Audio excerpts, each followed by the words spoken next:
السلام عليكم ورحمة الله وبركاته. الحمد لله والصلاة والسلام على خير خلق الله محمد بن عبد الله وعلى آله وأصحابه ومن والاه. أما بعد كفل هلت يأصول الإيمان ويم يا أمنة مسألتوج تمهرتنا ባለፈው የመጀመሪያ ትምህርታችን ላይ የኪታቡን ጸሐፊ አጭር ታሪክና ኪታቡ የተዘጋጀበትን ዋነኛ ዓላማና ምክንያት በተወሰነ መልኩ አይተናል።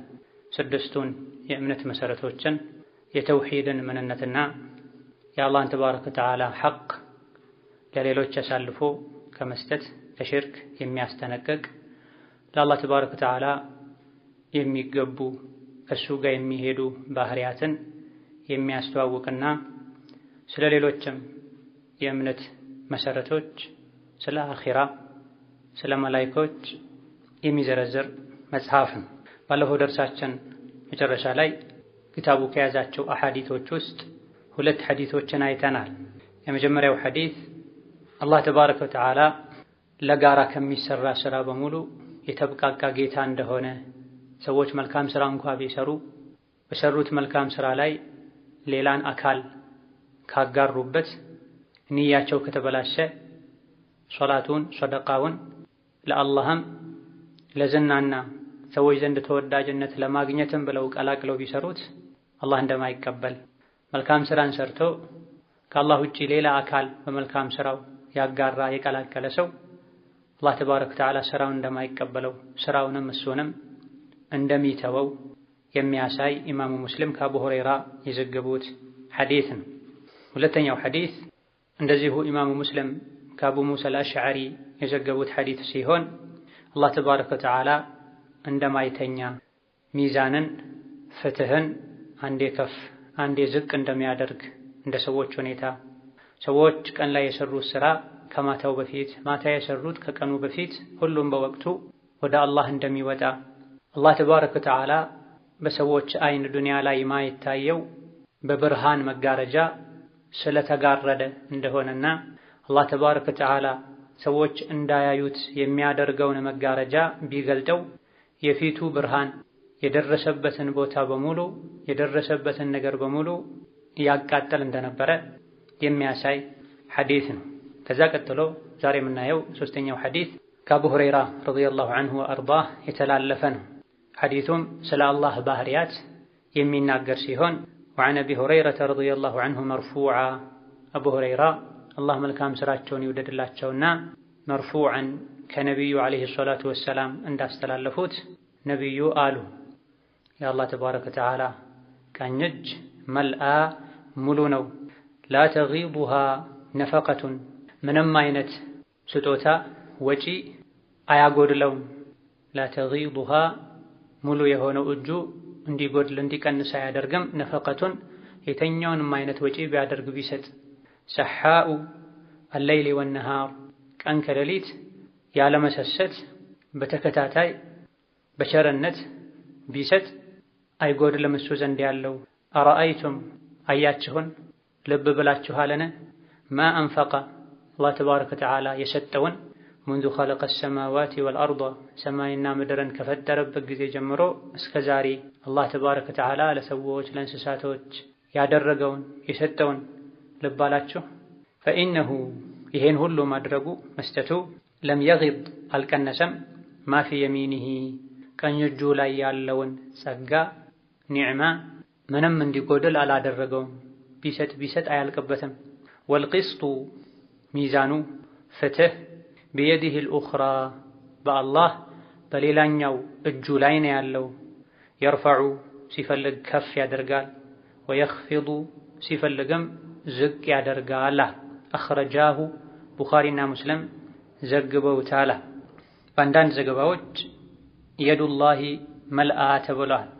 በዚህኛው ዘገባ መሰረት የሚኑላሂ መልአ ነው የሚል የአላህ ቀኝ እጁ ሙሉ ነው። በዚህም ሐዲስ ለአላህ ተባረከ ወተዓላ እጆች እንዳሉት ነብዩ ሰለላሁ ዐለይሂ ወሰለም ተናግረዋል። በቁርአንም ላይ ሱረቱል ማኢዳ 34ኛው አንቀጽ ላይ ሰፍሮ እንደሚገኘው በል የዳሁ መብሱጠታን ዩንፊቁ ከይፈ የሻእ ይላል። የአላህ ተባረከ ወተዓላ እጆቹ የተዘረጉ ናቸው፣ እንደፈለገ ይሰጣል ይለግሳል የሚል አንቀጽ አለ። ወከዛሊክ ሱረቱ ሷድ ቁጥር 75 ላይም ማ መነዐከ አን ተስጁደ ሊማ ኸለቅቱ ቢየደየ የሚል አንቀጽ አለ። ኢብሊስ ሆይ ለአደም ስጁድ አድርግ ስትባል ስጁድ እንዳታደርግ ምን ከለከለህ? በእጆቼ ለፈጠርኩት አደም ብሏል። ከነዚህ የቁርአን ጥቅሶች ከተለያዩ የነቢ ሐዲቶች በመነሳት አህለ ሱና ወልጀማዓ አላሁ ተባረከ ወተዓላ እጆች አሉት ብለው ያምናሉ። በአላህ ተባረከ ወተዓላ መኖር የሚያምን በሙሉ ለአላህ ተባረከ ወተዓላ እንዳሉት በተነገሩ ባህሪያትም ጭምር ማመን ይጠበቅበታል። የአላህን መኖር፣ ሕያው መሆን፣ አዋቂ መሆኑን፣ ሰሚ ተመልካች መሆኑን ሙስሊም የሆነ በሙሉ ያምናል። የአላህን ተባረከ ወተዓላ መኖር ነቢ ነግረውን እንደሚሰማ እንደሚያይ አዋቂ እንደሆነ ነቢ ነግረውን ቁርአን ሐዲስ ነግሮን ያወቅም። እነዚህ ነገሮችን አምነን እንደተቀበልነው ሁሉ ስለ ሌሎችም ስለ አላህ ባህሪያት ቁርአን ሲነግረን ነቢ ሲነግሩን አምነን ልንቀበል ይገባናል። ለአላህ ተባረከ ወተዓላ ሁለት እጆች አሉት። የአላህ ተባረከ ወተዓላ እጆች ራሱን ነው የሚመስሉት። ከሰው ልጆች ወይም ከሌሎች እንስሳት እጅ ጋር ፈጽሞ አይመሳሰልም። ምክንያቱም በአላህ ባህሪያት በአላህ መገለጫዎች ስናምን አላህን ተባረከ ወተዓላ የሚመስል እንደሌለ ከማመን ጋር ነው። አላህ ራሱ አለ፣ ሕያው ነው። የእሱ ሕያውነት ከፍጡራን ሕያውነት ጋር ይመሳሰል። የሰው ልጆች ሕይወት ያገኙት ከጊዜ በኋላ ነው። ከጊዜ በኋላም ሕይወት ያጣሉ። ጊዜያዊ ሕይወት ነው ማለት ነው። አላህ ተባረከ ወተዓላ ሐይ ነው፣ ቀዩም ነው። የመጀመሪያ ነው፣ ለመጀመሪያነቱ መነሻ የለውም። የመጨረሻ ነው፣ ለመጨረሻነቱ ማብቂያ የለውም። እንደሚሰማ እንደሚያይ ተነግሮናል። በዚሁ ክታብ ላይም ይሄን የሚያሳይ ሐዲስ የቁርአን አንቀጽ ይጠቀሳል። አላህ ያያል፣ ይሰማል። የአላህ ማየትና መስማት ራሱን ነው የሚመስለው፣ አላህን ነው የሚመስለው። በማየቱ በመስማቱ በማወቁ በሕያውነቱ ከፍጡራን ጋር ይመሳሰላል እንደማንለው ሁሉ ስለ አላህ በሚነገሩ በሌሎችም ባህሪያት እጆች አሉት። ለአላህ ተባረከ ወተዓላ እግር እንዳለው ነቢ ተናግረዋል። የቅያም ቀን ለፍርድ ይመጣል፣ በየሌሊቱ ወደ ቅርቡ ሰማይ ይወርዳል ተብሎ የተነገረንን በሙሉ ስናምን ከአላህ ጋር በሚሄድ መልኩ ለሱ በሚገባው መልኩ ከፍጡራን ጋር ሳናመሳሰል እንዲህ ነው ሳንል ከፍጡራን ጋር ይመሳሰልብናል ብለንም ሳናስተባብል አልያ ደግሞ ይሄን አላውቀውም ሳንል ቃሉ በሚያስረዳው መሰረት አምነን እንቀበላለን። ምክንያቱም ለይሰ ከሚስሊሂ ሸይኡን ወሁወ ሰሚዑል በሲር ተብሏል። በሱረቱ አሹራ ቁጥር 11 ላይ ለአላህ ተባረከ ወተዓላ አምሳያ እንደሌለው ነግሮናል። እሱን የሚመስል የለም። ከመሆኑም ጋር ግን ወሁወ ሰሚዕ እሱ ሰሚ ነው፣ መስሚያ አለው። ወሁወል በሲር እሱ ተመልካች ነው፣ አይን አለው። ከቁርአን ከሐዲስ ጥቅሶች ይሄን ነው የምንረዳው። ኢስባቱ ሰምዒ ወልበሰሪ ሊላህ ብለው ደጋ ቀደምቶች እነዚህ አንቀጾችን መሰረት አድርገው አላህ አይን አለው፣ ነገር ግን የአላህ ማየት የአላህ መስማት የአላህ አይን ከፍጡራን ጋር አይመሳሰልም። ለምን ካለን አላህ እንደሚሰማ በተነገረበት አንቀጽ በራሱ በሱረቱ ሹራ ቁጥር 11 ለይሰ ከሚስሊሂ ሸይ ተብሏል። እሱ የሚመስል የለም ብሏል። እሱ የሚመስል የለም ከማለቱ ጋር በዛው አንቀጽ አላህ እንደሚሰማ አላህ እንደሚያይ ነግሮናል። አላህ ያያል ያለ ማያ፣ አላህ ይሰማል ያለ መስሚያ አንልም። ይሄ አህለ ሱና ወልጀማዓ አቋም አይደለም። ለአላህ እጆችን እግሮችን አይንን ስናጸድቅ ከሱ ጋር በሚሄድ መልኩ በስም ከፍጡራን ጋር አንድ መሆኑ አለ የተባለው ነገርም በይዘቱ ከሰው ልጆች ጋር ይመሳሰላል ማለትን አያስከትልም። ለሰው ልጅም እግር አለው፣ ለሌሎች በአራት እግር ለሚሄዱ እንስሳትም እግር አላቸው። ፈረስ ዶሮ እግር ስላለው እንዴት አንተ እግር አለህ ትለኛለህ ከእንስሳት ጋር ታመሳስለኛለህ አይባልም። የእንስሳት እግር እንስሳትን ነው የሚመስለው። የእንስሳት እግር ነው፣ ራሱን የቻለ ነው። የሰው ልጆች እጅም ይሁን እግር እነሱን ራሳቸው የሚመስል ነው። ለአላህም አለው ተብሎ የተነገረን እጅ አላህን የሚመስል ነው። በምንም አይመሳሰልም፣ በስም ብቻ ነው የሚመሳሰለው። እጅ እግር የሚባለው ነገር ራሱ የፍጡራን ባህሪ ነው፣ ለአላህ አይገባም ብለው የሚያስተባብሉ አሉ። አላህ ይገባኛል ካለስ፣ ነብዩ ሰለላሁ ዐለይሂ ወሰለም ይገባዋል አለው ካሉስ፣ የሚገባውና ማይገባውን ከአላህ ጋር የሚሄደውና የማይሄደውን የምናውቀው እኛ አይደለን፣ አላህ ራሱ ነው የሚያውቀው። ነቢይ ዓለይሂ ሰላቱ ወሰላም ናቸው የሚያውቁት። ማይገባውን ነግረውናል። አላህም ነግሮናል። አላህ አይበድልም፣ አላህ አይረሳም ብሎናል። ባለፈው ሳምንት በተማርነው ሐዲስ ላይ ኢነላህ ላ የናም አላህ አይተኛም ብሎናል። ቁርአንም ላይ ላ ተእኹዙሁ ሲነቱን ወላ ነውም ብሎናል። ስለዚህ ማይገባውን ነግሮናል። ራሱ ነቢይ ነግረውናል።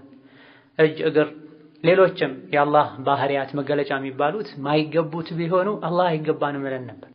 ከዚህም አልፎ እንደሚገባው እንዳለው ነግሮን ሳለ ነቢይ ያሳውቀውን ሳለ ይሄ የፍጡራን ባህሪ ነው፣ አላህን አካል ነው፣ ስጋ ነው ማለት ነው፣ ተሽቢህ ነው፣ ተጅሲም ነው ያሉ ሰውን ማደናገር የሚፈልጉ አንጃዎች ስላሉ ለአላህ የሚገባውና ማይገባውን የአላህን ባህሪ መገለጫ ከቁርአን ከሐዲስ ከደጋግ ቀደምቶች የሱና ኪታቦች ልንማር ይገባናል።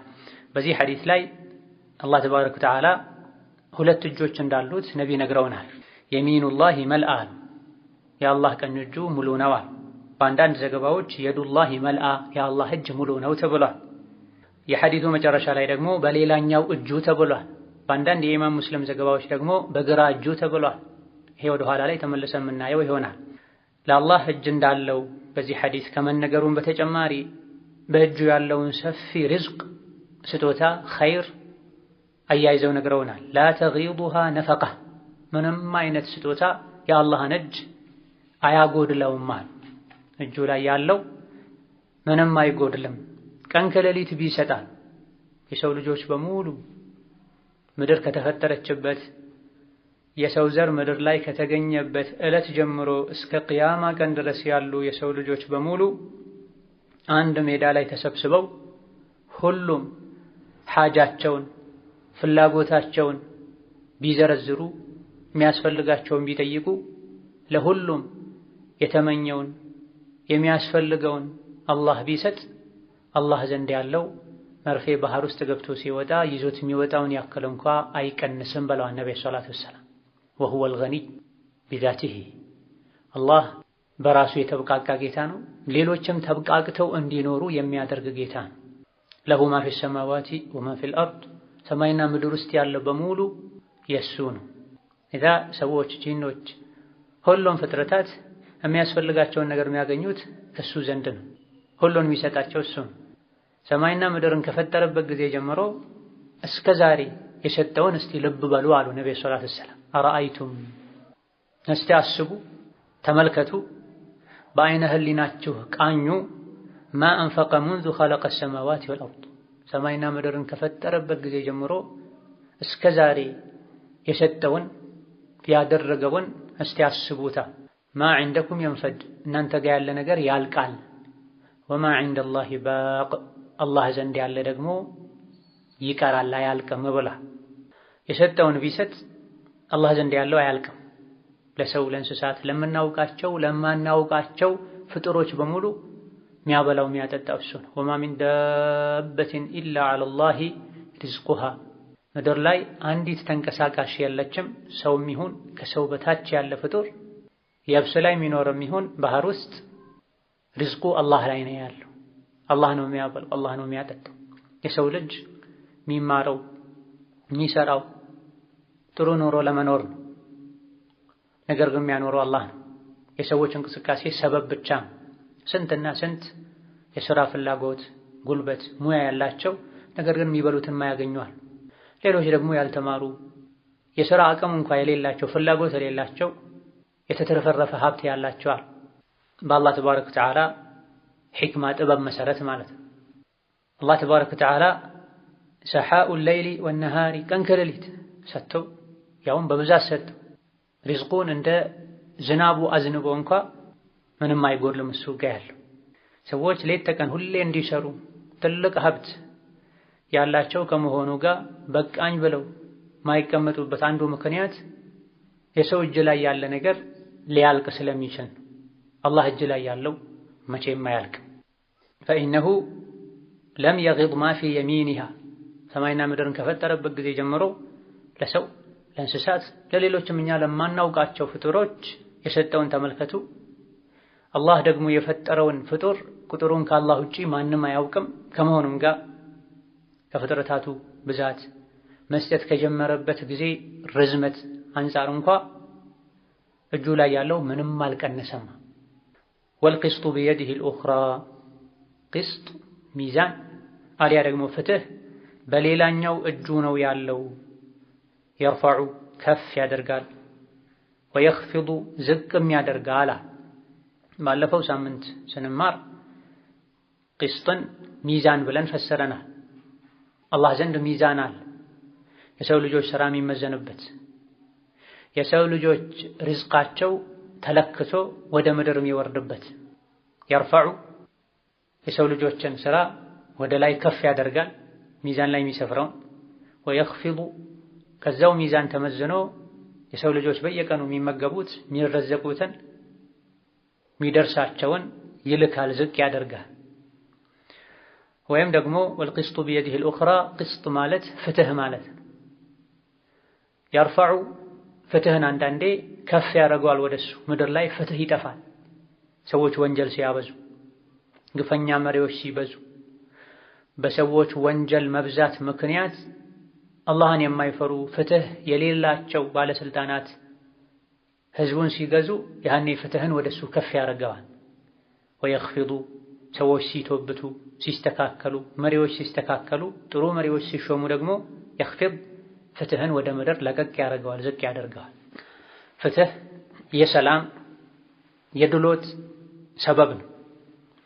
ፍትህ ሲኖር ነው ሰዎች በእኩልነት ሐቃቸው ተጠብቆ መኖር የሚችሉት። ፍትህ ሲጠፋ ሰላም ይጠፋል። ሰላም ደግሞ የሚገኘው ከአላህ ዘንድ ነው። ለዚህም ነው ሶላት በሰገደን ቁጥር ልክ ሶላቱ እንዳበቃ አላሁመ አንተ ሰላሙ ወሚንከ ሰላም ምንለው። አላህ ሆይ ሰላም ካንተ ነው፣ አንተ ሰላም ነህ፣ አንተ ላይ ምንም አይነት ጉዳት፣ ጥቃት፣ ክፋት ሊደርስ አይችልም፣ ማንም ሊያጠቃህ አይችልም። ለሰው ልጆች የሚያስፈልገው ሰላም የሚገኘው ካንተ ዘንድ ነው፣ ሰላም ስጠን ማለት ነው። እኛ ምድር ላይ ሰላማዊ ሰዎች ስንሆን ወላጆች የልጆቻቸውን ሐቅ ሲጠብቁ፣ ልጆች የወላጆቻቸውን ሐቅ ሲጠብቁ፣ ሚስት የባሏን ሐቅ፣ ባል የሚስቱን ሐቅ ሲጠብቅ፣ ጎረቤት የጎረቤቱን ሐቅ ሲጠብቅ፣ አሰሪ የሰራተኛውን፣ ሰራተኛ የአሰሪውን ሐቅ፣ አስተማሪ የተማሪን፣ ተማሪ የአስተማሪን ሐቅ ሲጠብቅ ምድር ሰላማዊ ትሆናለች። ሰዎች እርስ በርሳቸው ሰላማዊ ሲሆኑ አላህ ሰላም ይጨምርላቸው፣ ፍትሃዊ ሲሆኑ አላህ ፍትህን ይጨምርላቸው። ኢተቁላህ ወዕዲሉ በይነ አውላዲኩም ወላጆቹ የአላህን ፍሩ፣ በልጆቻችሁ መሃል ፍትህን አታጓድሉ ብላ። ለአንድ ልጃቸው ነገር ሰጥታችሁ ሌላኛውን አትከልክሉ፣ አንዱን አቅፋችሁ ስማችሁ ሌላኛውን አታገላምጡ ብለዋል። ከነቢይ ዘንድ አንዱ ቁጭ ባለበት ወንድ ሕፃን ልጁ ሲመጣ ታቅፎታል፣ ታፋው ላይ እግሩ ላይ አስቀምጦታል። ከሱ ቀጥሎ ሌላ ሴት ልጁ ስትመጣ ደግሞ መሬት ላይ አጠገቡ አስቀምጧታል።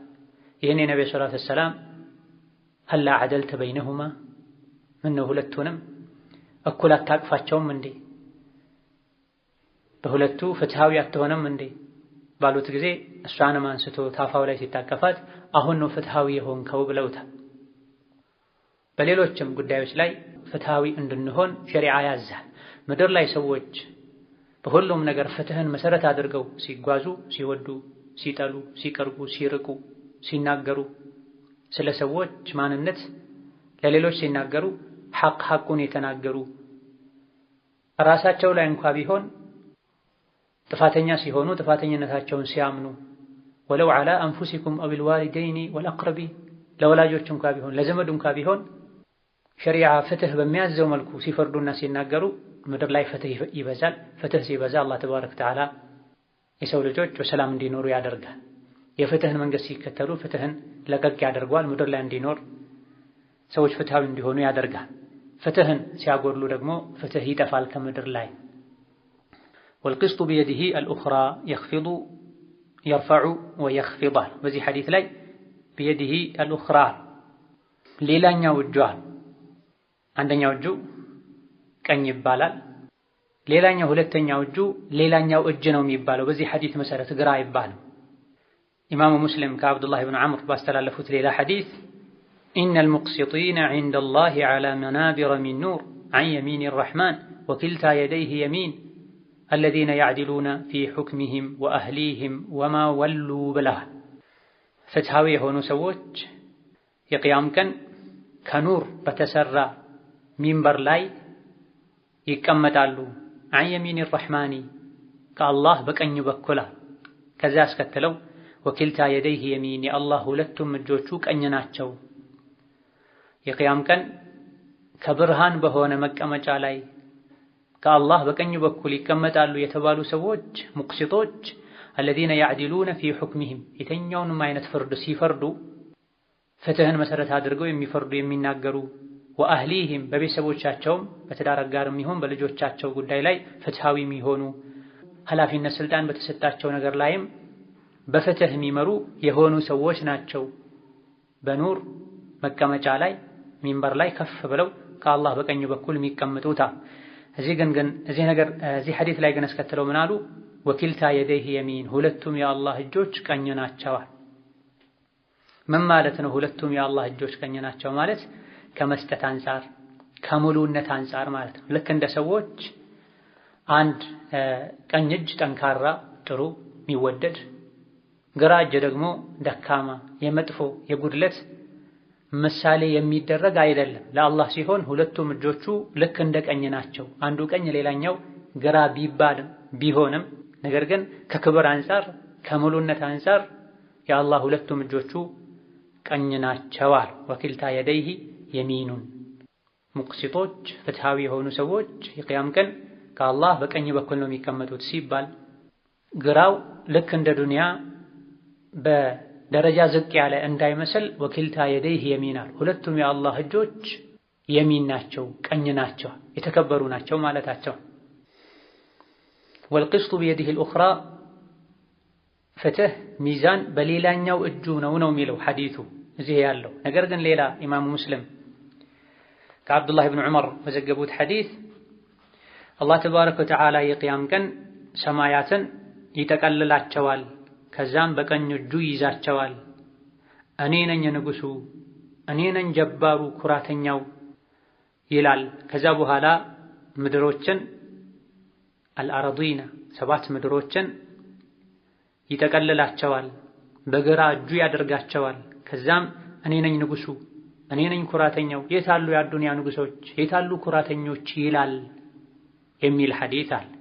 በዚህ ሐዲስ ሰባት ሰማያትን ጠቅልሎ በቀኝ እጁ ይዛቸዋል፣ ሰባት ምድሮችንም ጠቅልሎ በግራ እጁ ይዛቸዋል ተብሏል። በኢማም ሙስሊም ዘገባ መሰረት አንድ እጁ ቀኝ ሌላኛው እጁ ግራ እንደሚባል ያሳያል ተነግሯል። ነገር ግን አንዳንድ ዑለሞች እቺ ግራ የምትለዋ ቃል የብዙሃንን ዘገባ ተቃርና የመጣች ናት። ሌሎች አብዛኞቹ ዘጋቢዎች ሌላኛው እጁ በሌላኛው እጁ ያሉ ነው ያስተላለፉት። በግራ እጁ የምትለዋ ቃል ሐዲሱ ላይ ሻድ ናት ብላ። ሻድ ማለት 10 ሰዎች ከ10 ሰዎች ውስጥ 9ኙ አንድ ነገር ብለው አንዱ 9ኙ ያላሉትን ያለ እንደሆነ ሻድ ይባላል። ስለዚህ አብዛኛዎቹ ዘገባዎች ሌላኛው እጁ ነው የሚሉት። ግራ እጁ የምትለዋ ዘገባ ወይም ቃል ሌሎችን ስለምትቃረን ብዙሃንን ስለምትቃረን በሌላኛው እጁ ማለቱ የተሻለ ይሆናል፣ ግራ አይባልም። ነገር ግን ሌሎች ዑለሞች ግራም ቀኝም እንዳለው እናጸድቃለን። ነገር ግን ነቢያችን ወኪልታ የደይህ የሚኑን ሁለቱም እጁ ቀኝ ነው ብለዋል ነብዩ ከክብር አንፃር ከሙሉነት አንፃር። በዚህ መሰረት እንደ ስያሜ ግራ ቀኝ ብንል የአላህ እጆችን ችግር የለውም። ሁለቱም የአላህ እጆች በክብር በሙሉነት ቀኝ ናቸው ብለን ከማመን ጋር ብለዋል። ይሄን ከመረጡ ዑለሞች አንዱ ሸይኹል ኢስላም ሙሐመድ ብን አብዱል ወሃብ ይሄን መጽሐፍ ያዘጋጁት ኢማም ራሳቸው ናቸው። ኪታቡ ተውሂድ ላይ መሳኢል ሲዘረዝሩ التصريح بتسميتها الشمال የአላህ ተባረከ ወተዓላ ሌላኛው እጁ ግራ እጁ ቢባል ችግር እንደሌለው እንረዳለን ብለዋል። ይሄን ሐዲስ መሰረት በማድረግ ይህ ተጨማሪ ነገር ነው። ዋናው ነገር ለአላህ ተባረከ ወተዓላ የእጅን ባህሪ የእጅን መገለጫ ማጽደቅ ነው። ይሄም በቁርአን በሐዲስ በሱሐባ በታቢዒዎች ስምምነት ተነግሯል። ከዚህ ጋር ተያይዞ ደግሞ የአላህ እጅ ሙሉ እንደሆነ የአላህ እጅ ሁለቱም በክብር በሙሉነት ቀኝ እንደሆኑ አላህ ተባረከ ወተዓላ ለሰው ልጆች የሚያስፈልጋቸውን ነገር በሙሉ ቢሰጥ እንደማያልቅበት ፍትህ በሱ እጅ እንዳለ ፍትሃዊ ስንሆን አላህን ስንፈራ ምድር ላይ ፍትህ እንደሚሰፍን ፍትሃዊነትን ስንተው ሸሪዓን ስንጥስ ፍትህ እንደሚጠፋ ፍትህ ሲጠፋ ወንጀል ላይ ዙልም ግፍ ላይ እንደምንወድቅ ግፍ ላይ ስንወድቅ አላህ እንደሚጠላን እንደሚቀጣን ልንረዳ ይገባናል። ወከዛሊክ የአላህ ተባረከ ወተዓላ እጁ ሙሉ ነው፣ ቀን ከሌሊት ቢሰጥ አያልቅበትም ተብሏል። መጠየቅ ስንፈልግ አቅመ ደካማን ሚጠላንን ሚሸሽብንን ፊቱን የሚያዞርብንን ደካማ መክሉቅ ከመጠየቅ ይልቅ አላህን ተባረከ ወተዓላ ልንጠይቅ ይገባናል። አላሁ የግደቡ ሒነ ተትሩኩ ሱአለሁ። አላህ ተባረከ ወተዓላ እሱን መጠየቅ ሰዎች ሲተዉ ሲያቆሙ ይቆጣል። የሰው ልጅ ሲጠይቁት ፊቱን ያዞራል፣ ጠየቃችሁኝ ብሎ ይቆጣል ተብሏል። አላህ በሩን ሲያንኳኩ ይከፍታል። ምን ፈለጋችሁ ምን ልስጣችሁ ይላል። የሰው ልጅ በሩን ሲያንኳኩ ፊቱን ያዞራል፣ የሰው ፊት ላይ በሩን ይዘጋል። የሰው ልጆች ሆይ ሁላችሁም የተራባችሁ ናችሁ፣ አብላኝ በሉኝ አበላችኋለሁ፣ የታረዛችሁ ናችሁ፣ አልብሰኝ በሉኝ አለብሳችኋለሁ ብሏል። ሲጠይቁት ይወዳል። እሱን መጠየቅ ሲያቆሙ ይቆጣል። መን ለም የስአልላህ የግደብ ዐለይህ የሚል ሐዲት አለ። አላህን ያለመነ ያልጠየቀ አላህ ይቆጣዋል ተብሏል። ከአላህ ተባረከ ወተዓላ ምንም ሳያጡ መቃብርን ወልይን የሚለምኑ የሚጠይቁ ሰዎች ቅርብ ነኝ ከማለቱ ጋር አላህ ታዲያ ለምንድን ነው ሁሌ እለምነዋለሁ ያልኩትን ማያደርግልኝ በምን ምክንያት ነው የተባለ እንደሆነ ወይም እኛ አላህን ስላልታዘዝን ነው፣ መስፈርቱን አጉድለን ነው። ወኢዛ ሰአለከ ዒባዲ ዐኒ ፈኢኒ ቀሪቡን ኡጂቡ ደዕወተ ዳዒ ኢዛ ደዓን ፈልየስተጂቡ ሊ። እኔ ለባሮቼ ቅርብ ነኝ፣ የተጣሪን ጥሪ እሰማለሁ፣ የለማኝን ልመና መልስ እሰጣለሁ። ነገር ግን ፈልየስተጂቡ ሊ እኔ የምላቸውን ይስሙ ቀድመው ብሏል። ሶላትን በአግባቡ ሳንሰገድ፣ ሴት ልጅ ሒጃቧን በአግባቡ ሳታደርግ፣ አይናቸውን ሳይጠብቁ፣ ብልታቸውን ሳይጠብቁ አላህን ተባረከ ወተዓላ ያመፁ እጅ አንስተው ዱዓ ቢያደርጉ መስፈርቱ አልተሟላም። ፈልየስተጂቡ ሊ የቁርአን አንቀጽ። እሺ እላቸዋለሁ፣ የጠየቁኝ እሰጣቸዋለሁ፣ እኔ የምላቸውን እሺ ይበሉ፣ በእኔም ትክክለኛውን ኢማን ይመኑ፣ በእኔ ትክክለኛውን ኢማን ይመኑ። የጠየቁኝን ሁሉ መስጠት እንደምችል፣ የጠራኝን ሁሉ መስማት እንደምችል እርግጠኛ ይሆኑ። ኢማንና ታዛዥነት ያስፈልጋል ዱዓችን መቅቡል እንዲሆን። ይሄም ተሟልቶ አንዳንዴ የዱዓውን መልስ እዚህ ዱንያ ላይ ቶሎ ላናየው እንችላለን። ምክንያቱ ሌላ ነው። አላህ ስለማይሰማ ሳይሆን መስጠት ስለማይችል ሳይሆን ለሚያውቀው ጥበብ ሒክማ ሊያቆየው ይችላል። ይሄም በግልጽ ሐዲስ ላይ ተነግሯል። አላህ ተባረከ ወተዓላ ከሪም ነው፣ ቸር ነው፣ ሐይይ ነው፣ ለባሮቹ ሐያ የሚያረግ ነው። አንዳችሁ እጁን አንስቶ ጌታውን ለምኖ ባዶ እጁን አይመልሰውም ብለዋል። ታዲያ ስንት ጊዜ ለመንኩኝ ያልኩት አልሆነም ካለን ሌላ ሐዲስ ላይ አንዳችሁ ዱዓ ካደረገ ከሶስት አንዱን አያጣም ብለዋል። ወይም የጠየቀውን ያገኛል ራሱን። ስንትና ስንት ጊዜ አግኝተናል ወሊላሂ አልሐምድ። ከልባችን ዱዓ ካረገን ዛሬ ባይገኝ ነገ፣ ከነገ ወዲያ፣ የዛሬ ሳምንት፣ የዛሬ ወር ለኛ አስፈላጊ በሆነው ሰዓት ሊመጣ ይችላል። ብዙ ጊዜ ሰዎች የሚጠይቁት የሚፈልጉትን እንጂ የሚያስፈልጋቸውን ላይሆን ይችላል። ከሚያስፈልገው በላይ ምናልባት የሚጎዳቸውን ነገር ሊጠይቁ ይችላል። ስለዚህ ይጠቅማል የተባለበት ሰዓት ላይ አላህ ሊያደርገው ይችላል። የጠየቁትን ራሱን ሊያገኙ ይችላሉ።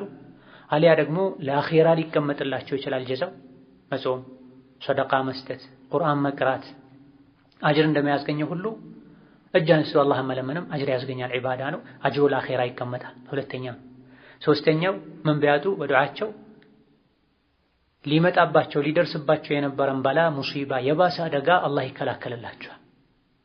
አፊያ አድርገኝ፣ ታመምኩኝ፣ በቃኝ ያሉ ዱዓ ሊያደርጉ ይችላሉ። የባሰ ሙሲባና በሽታ ሊመጣባቸው ነበር፣ ዱዓው ይመልስላቸዋል፣ አተረፉ ማለት ነው። ኢዛ አላህን ትቶ ሌላ ቦታ ከመሄድ ሌላን ከመለመን መጠንቀቅ ያስፈልጋል። አለይሰ አላሁ ቢካፊን ዐብደሁ። አላህ ተባረከ ወተዓላ ለባሮቹ በቂ አይደለም እንዴ? ከሱ ምን ጠፍቶ ምን ታቶ እኛ በአግባቡ መለመን ባለመቻላችን እንጂ። وعن أبي ذر رضي الله عنه أبو ذر الله ملكام سراتشون يوددلاቸውና قال قالوا رأى رسول الله صلى الله عليه وسلم يا الله መልእክተኛ አዩ ሻተይኒ ሁለት በጎችን ተንተጢሓኒ በቀንዳቸው የሚዋጉ እርስ በርሳቸው የሚዋጉ በጎችን አዩ። فقال قالوا أتدري ታውቃለህ እንዴ አቡ ዘር ሆይ ፊማ ተንተጢሓኒ ለምን በምን እንደሚዋጉ ታውቃለህ እንዴ ያ አባ ዘር አንተ አቡ ዘር አሏቸው። ቁልቱ አቡ ዘር አሉ አልኳቸው ለነቢ ላ ለምን እንደሚዋጉ አላውቅም አልኳቸው። ቃለ ነቢ አሉ ወላኪን አላህ ነገር ግን አላህ የድሪ ለምን እንደሚዋጉ ያውቃል። ወሰየሕኩሙ በይነሁማ በእነዚህ በሁለት እርስ በርሳቸው በሚጣሉ በሚዋጉ በጎች መካከልም አላህ ፍርድ ይሰጣል አሉ አቡ ዘር ረዲየላሁ ዐንሁ። ረዋሁ አሕመድ ኢማም አሕመድና ሌሎችም እነ አቡ ዳውድ አጠያሊሲ አጠበሪ የዘገቡት ትክክለኛ ሐዲስ ነው። በዚህ ሐዲስ የአላህን ተባረከ ወተዓላ ሁሉን ነገር አዋቂነት ነቢዩ ነግረውናል። አላህ ማያውቀው ነገር የለም። በአላህ ተባረከ ወተዓላ ከማመን አንዱ አዋቂነቱን ማመን ነው። ሁሉን ነገር የፈጠረው እሱ ብቻ ነው። ዒባዳ በሙሉ የሚገባው ለሱ ብቻ ነው። መልካም ስምና መልካም ባህሪያትም ይገቡታል ብለን እናምናለን። ከመልካም ባህሪያቱ አንዱ አላህ ሁሉን ያውቃል። ሰማይም ምድርም ውስጥ ያለው ላ የኽፋ ዐለይሂ ሸይ፣ ከሱ ምንም የሚሰወር ነገር የለም። ፊል አርዲ ወላ ፊሰማ፣ ሰማይም ውስጥ ይሁን ምድር ውስጥ ካሉ ነገሮች፣ ባህር ውስጥ ካሉ ነገሮች ከአላህ የሚሰወር ነገር የለም። በር ተዘግቶ መብራት ጠፍቶ የሚደረገውንም ጭምር ያውቃል። ልብ ውስጥ የሚታሰበውንም ጭምር ያውቃል። ከሰው አልፎ ሩቅ የሆኑ ስውር የሆኑ ጂኖችም ጭምር የሚያደርጉትን ያውቃል። አቡ ዘር አልጊፋሪ ረዲየላሁ ዐንሁ ወአርዳህ ስማቸው ጁንዱብ ኢብኑ ጁናዳ ይባላል በትክክለኛው የዑለሞች ምርጫ መሰረት። ሌሎችም ስሞች እንዳሏቸው ተነግሯል። ትክክለኛው ግን ይሄ ነው። የረሱሉ ዐለይሂ ሰላቱ ወሰላም ታላቅ ሶሐቢ ባልደረባ ናቸው። ለእሳቸው ቅርብ ሰው ናቸው። እጅግ በጣም አላህን የሚፈሩ ዱንያን ቸላ ያሉ በዕልም በደረጃ ከአብዱላህ ብን መስዑድ ጋር የሚመሳሰሉ የሚቀራረቡ ሰው ናቸው። ቀደም ብለው ከሰለሙት ሰሐቦችም የሚመደቡ ናቸው። አብዱላህ ብን መስዑድ 6ኛ ናቸው። አቡ ዘር 5ኛ ሰው ናቸው። ያኒ ምድር ላይ ነብዩ ሰለላሁ ዐለይሂ ወሰለም ዳዕዋ ማድረግ ወደ እስላም መጣራት ሲጀምሩ እሺ ብለው ወደ ኢስላም ከገቡ ብዙ ሰዎች ውስጥ በ5ኛ ደረጃ ያሉት 5ኛ ወደ እስላም የገባ ሰው አቡ ዘር አልጊፋሪ ናቸው። እስላምን ፈልገው ራሳቸው አጣርተው ሸሃዳ ይዘዋል። ከዛም ከነቢይ ሸሃዳን ከተቀበሉ ከሰለሙ በኋላ ወደ ቤተሰቦቻቸው ወደ ሀገራቸው ሰዎች ተመልሰው አብረዋቸው ያስተማሯቸው እንዲቆዩ ነቢይ ልከዋቸዋል። ጊፋር የአቡ ዘር አልጊፋሪ ቤተሰቦች ገፈረላሁ ለሃ አላህ ይማራቸው ብለው ነቢዩ ዱዓ አድርገውላቸዋል። ማ አቀለቲል ገብራኡ አስደቀ ለህጀተን ሚን አቢ ዘርን ያሉላቸው ሰውም ናቸው። በነቢ አንደበት ምድር ላይ ከሚንቀሳቀሱ ሰዎች ውስጥ ከአቡ ዘር የበለጠ ምላሱ እውነተኛ የሆነ ሰው የለም ብለውላቸው። ማ አቀለቲል ገብራ ምድር አልተሸከመችም። አስደቁ ለህጀተን በንግግር ይበልጥ እውነተኛ የሆነን ሰው ሚን አቢ ዘርን ከአቡ ዘር በላይ ብለዋል። ረዲየላሁ ዐንሁ ወአርዳህ ሰይም ወፈር ያሉ በዛ ያለ ጺም የነበራቸው ሰው እንደነበሩም ታሪካቸው ላይ ተነግሯል። ሱሐቦችን በዚህ መልኩ አኽላቃቸውን፣ እውቀታቸውን፣ የዕልም ደረጃቸውን፣ አጠቃላይ ገጽታቸውን ስንሰማ ከሱሐቦች ጋር አብረን ያለን ይመስለናል። ልባችን ለኢማን ይነሳሳል። ስለነሱ የተነገረውን ባህሪ ለመላበስ ጥረት እናደርጋለን። እንደ ሂጅራ 32ኛው ዓመት ላይ ሞተው ከጌታቸው ጋር ተገናኝተዋል። ረብዛ የሚባል ስፍራ ላይ መዲና ውስጥ ረዲየላሁ ዐንሁ ወዐን ጀሚዕ ሱሐበቲ ሙሐመድን ዐለይሂ ሰላቱ ወሰላም ካስተላለፏቸው በርካታ ሐዲሶች ውስጥ በአንዱ ምን አሉ? ረአ ረሱሉላሂ ሰለላሁ ዐለይሂ ወሰለም ሻተይን ተንተጢሐን፣ ነቢዩ ሁለት በጎችን አዩ ወይም ፍየሎችን አዩ። ሻት ለበግም ለፍየልም የሚያገለግል ቃል ነው። የንተጢሐኒ እርስ በርሳቸው ሲዋጉ አዩ፣ ሲጣሉ አዩ። ነብዩ ሰለላሁ ዐለይሂ ወሰለም ትምህርት መስጠት ፈለጉ። ብዙ ጊዜ ትምህርቶችን ከሁኔታዎች ጋር ከክስተቶች ጋር ያያይዙ ነው። ጦር ሜዳ ላይ ተማርከው ከመጡ ሰዎች ውስጥ አንዲት ሴት በጣም እየተሯሯጠች እየተመላለሰች ተጨናንቃ ባዩበት ጊዜ ሱሐቦችን ጠሯቸው። በዚህ ሁኔታ ላይ ሕፃን ልጅ አግኝታ ታቅፋው ጡቷን ታጠባው ጀመረች። ይሄው ሐዲስ ላይ ወደፊት የሚመጣ ይሆናል። በዚህ መልኩ ተጨናንቃ ያገኘችው ሕፃን ልጇን እሳት ላይ ጣዩ ብትባል ምጥል ይመስላችኋል እንዴ ብለው ጠየቋቸው። ለሱሐቦች ሰብስበው ጠርተዋቸው ኧረ በጭራሽ አለመጣል እየቻለች አጥለውም ብለው መልስ በሰጧቸው ጊዜ አላህ እሷ ለልጇ ከምታዝነው በላይ ለባሮቹ የሚያዝን ጌታ ነው ብለዋቸዋል።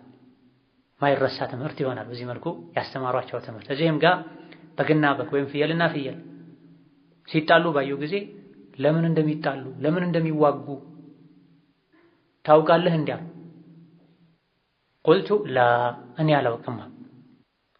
ፊመ ተንተጢሓን ያ አባ ዘሪን አቡ ዘር እንዲሁ ነው አቡ ዘር የተባሉት እንጂ ዘር የሚባል ልጅ አልነበራቸው። አንዳንዴ ኩንያዎች ቅጽል ስሞች በሆነ ምክንያት ይሰጡና መታወቂያ መጠሪያ ይሆናሉ። አቡ ሁረይራ የሚባል ልጅ የላቸው። ድመት ያቀርቡ ስለነበረ አቡ ሁረይራ አሏቸው ነው አቡ ሂራ አሏቸው። አቡ ዘር የሚባል ልጅ የላቸውም። እንዲሁ ነው አቡ ዘር የሚባሉት ከአቡ ደርዳ በተቃራኒ አቡ ደርዳ አደርዳ የምትባል ሴት ልጅ ስለነበረቻቸው ነው አቡ ደርዳ የተባሉት። ቁልቱ ላ አላውቅም አሉ። አቡ ዘር ማናውቀውን ከመናገር መጠንቀቅ እንዳለብን ከዚህ ልንማር ይገባናል። ምናውቅ ከሆነ የጠየቀን አካል ከኛ በእውቀት የማይበልጥ ከሆነ እንመልሳለን። የጠየቀን አካል ከኛ በእውቀት የሚበልጥ ከሆነ አላሁ ወረሱሉሁ አዕለም ብንልና የተሻለ እውቀት ከሱ ብንቀበል ደግመን ብንሰማ የተሻለ ይሆናል። ሷሐቦች አንዳንዴ የሚታወቀውንም ነገር ነቢ ፊት ሲሆኑ አላሁ ወረሱሉሁ አዕለም ይሏቸዋል።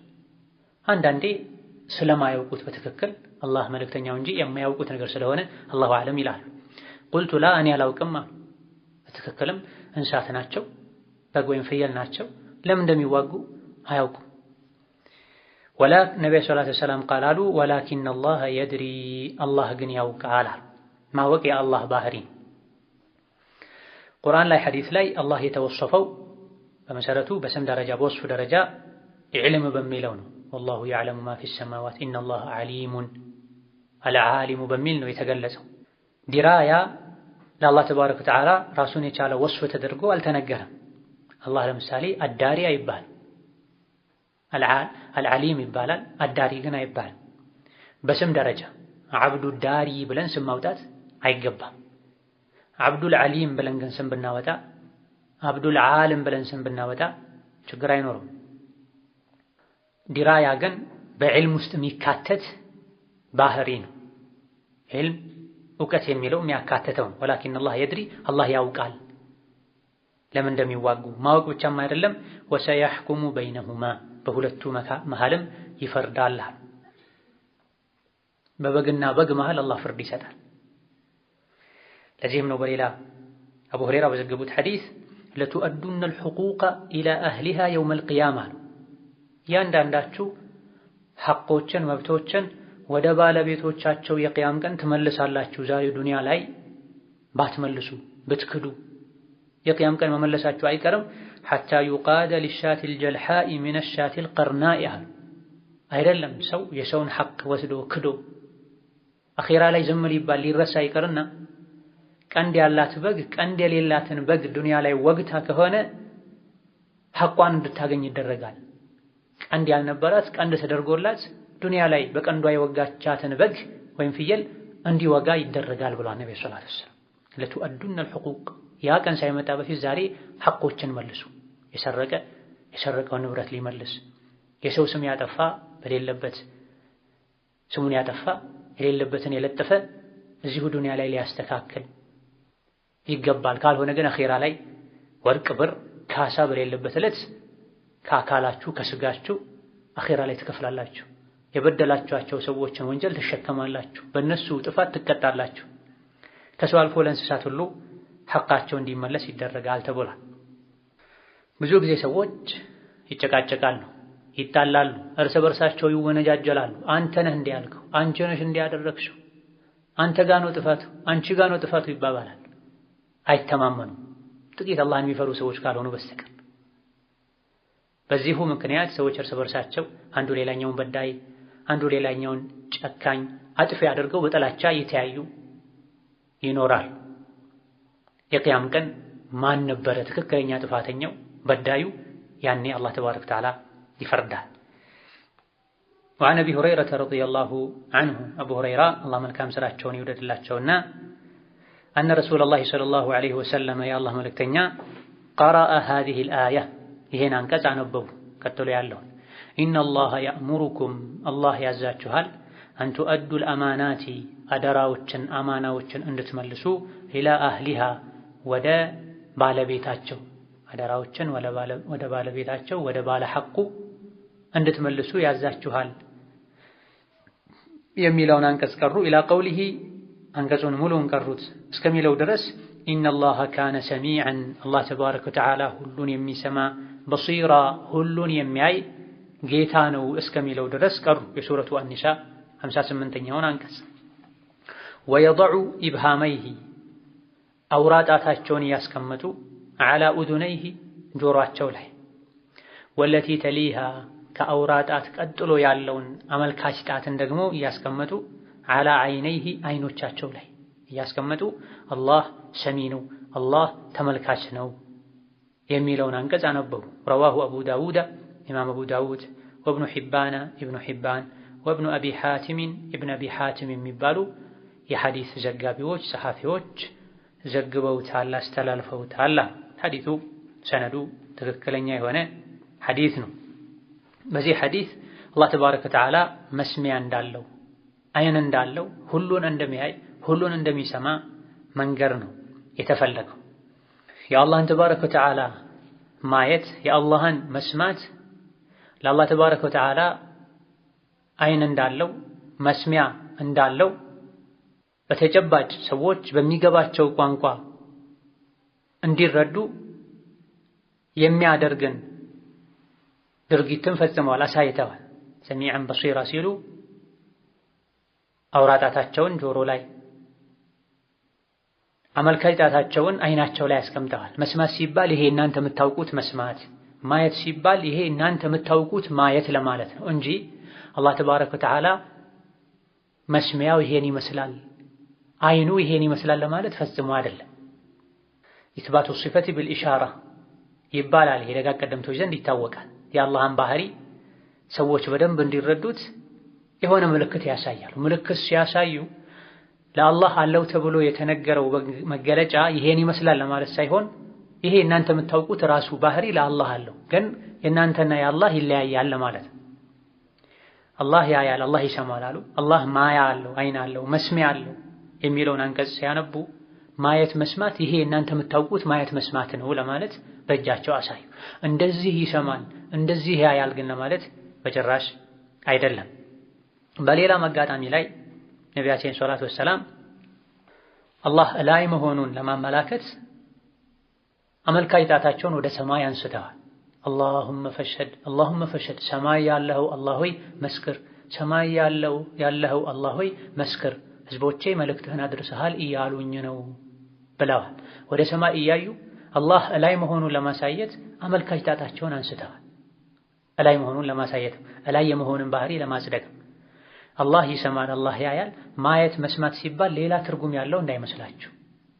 ይሄ የምታውቁትን ማየት መስማት አላህ ያያል ይሰማል፣ ግን የሚያየው የሚሰማው እናንተ እንደምታዩት እናንተ እንደምትሰሙት አይደለም። ይሄ ከተወሰደ ለይሰ ከሚስሊሂ ሸይ ከሚል አላህ ይሰማል አላህ ያያል ብንልም እኛ የምናውቀው ማየት መስማት ቁርአን ላይ የተፈለገው እኛ የምናውቀው ማየት መስማት ነው። ግን ሲፋው ሁኔታው የአላህና የሰዎች ማየት የአላህና የሰዎች መስማት በምንም አይገናኝም። አላህ ተባረከ ወተዓላ አይን አለው፣ አላህ ተባረከ ወተዓላ መስሚያ አለው ብለን ቁርአኑን ሐዲሱን መሰረት አድርገን ብናምንም የአላህ ተባረከ ወተዓላ መስሚያ የአላህ አይን ከሰዎች ጋር የሚመሳሰል አይደለም። መስማት ማየት የሚባለው ነገር ግን ሰዎች የሚያውቁት ራሱ እኛ አናውቅም። አዎ አላህ ያያል፣ የአላህ ማየት ማለት ምን እንደሆነ አናውቅም። አላህ ይሰማል፣ የአላህ መስማት ማለት ምን እንደሆነ አናውቅም። ለአላህ እጅ አለው፣ እጅ ምን እንደሆነ አናውቅም አትበሉ ለማለት ነው። እጅ ነው፣ ሰዎች ያውቁታል። የአላህና የሰዎች እጅ ግን ይዘቱ ይለያያል። አላህ ተባረከ ወተዓላ ያያል፣ ማያ አለው። የአላህ አይን የአላህ መስሚያ እንደሆነ እናውቃለን። በትክክል መስሚያ ምን እንደሆነ እንረዳለን። ግን እንዴት ነው የሚያየው? የሚያይበት ምን ይመስላል? አይኑ ምን ይመስላል? አላሁ አዕለም። ይሄን አናውቅም፣ አልተነገረንም። ለይሰ ከሚስሊሂ ሸይ፣ አላህን ተባረከ ወተዓላ የሚመስል በጭራሽ ማንም ምንም የለም ስለተባለ ማለት ነው። ወከዛሊክ በሌላ ሐዲትም ነቢዩ ዓለይሂ ሰላቱ ወሰላም ስለ ቅያማ ሲናገሩ የቅቢዱ ላሁ ሰማዋቲሂ ቢየዲሂ ወልአርደ ቢልየዲል ኡኽራ፣ አላህ ተባረከ ወተዓላ ሰባት ሰማያትን በአንድ እጁ ምድሮችንም በሌላኛው እጁ ይዞ እየነቀነቃቸው እኔ ነኝ ንጉሱ፣ የት አሉ የዱንያ ንጉሶች ይላል አላህ ብለው ሚንበር ላይ ሆነው ነቢይ ያስተማሩ እጃቸውን እየነቀነቁ አሳይተዋል። እጁን እንደዚህ ይነቀንቃል ለማለት ሳይሆን እጅ መነቅነቅ ማለት ይሄ ነው ለማለት ነው። ሰዎች የምታውቁት እጅ መነቅነቅ፣ ሰዎች የምታውቁት በእጅ ላይ ማድረግ። እጅ ሲባል ሰዎች የሚያውቁትን እጅ ራሱን ነው አላህ የፈለገው ለማለት ነው። ምክንያቱም ለአላህ እጅ አለው የሚለውን የቁርአንና የሐዲስ ጥቅስ ለአላህ አቅም አለው ብሎ የሚፈስሩ ስላሉ ማለት ነው። ለአላህ ጸጋ አለው ብሎ የሚፈስሩ ስላሉ ማለት ነው። ለአላህ እጅ የለውም ብሎ የሚከራከሩ ሰዎች አሉ። ቁርአኑ ሐዲሱስ የድ ያለ እኮ ነው ለአላህ እጅ አለው ያለ እኮ ነው ሲባሉ አይ እዚህ ጋር እጅ ሲባል የተፈለገበት አቅም ማለት ነው። ሊማ ኸለቅቱ ቢየደየ ማለት በአቅሜ ለፈጠርኩት ማለት ነው። የአላህ እጁ ማለት የአላህ ጸጋው ማለት ነው አሉ።